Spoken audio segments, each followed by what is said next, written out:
የምር ለተመጥቷል አንዴ ሶሻል ሚዲያ ላይ መውጣት ነው የምትጠበቀው። እሺ ዛሬ ማን ተራ ነው? ጄሪ ሚልዳም አለች። ምን ትሰራላችሁ? ቀለበት ልታረግ ነው አሉ። አዎ።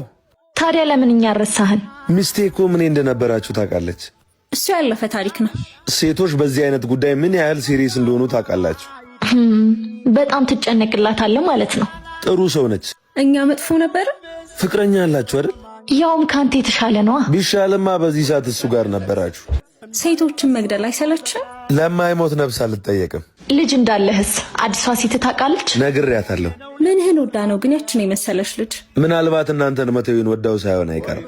አንበሳ መሆን የፈለገች ድመት አይጥን ማሳደድ ማቆም አለባት ሲባል አልሰማችሁ?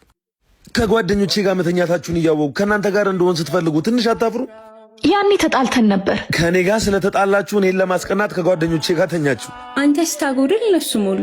ካልሆነ ግን ቲክቶክ ላይ ፎቶ ለጥፈን በስቶሪ ታይም ነው የምንመጣው። እሺ ታውቃለህ፣ ህዝቡ ደግሞ ትንሽ እንባ ካሳየው ወደኛ ጎን ነው የሚሆነው። እናንተን ትቼ የሚመጣውን ነገር ሁላ በደስታ አቀበላለሁ። መሞት አልፈራም፣ እናንተ ጋር መኖር እንጂ። ደካማ ሰው በሆነ በቀላችሁ ነበር። እኔ ብልህ ሰው ነኝ፣ ረስቻቸዋለሁ። አውቃለሁ እናንተ የምትወዱት እኔን ነው፣ እኔ ማልፈልገው እናንተን ነው። ስንቴ ልንገራችሁ፣ ፍቅር በጭንቅላት ቀመር ሳይሆን በልብ ህግ ነው የሚመራ። ተው። ምን ማለት ነው? ከሌላ ወንድ ጋር አይደለም። ቆይ አይደለም፣ ይቅርታ እየጠየቅሽኝ ያለሽው እኮ ከሌላ ወንድ ጋር ተኝተሽ እኔ የማውቀውን ነገር በቃ ባንተ ተናድጄ ልኩ አጣሁን እንደዚህ ነገር ተፈጠረና እሺ ግን አጥቻለሁ። ይቅርታ እያልኩት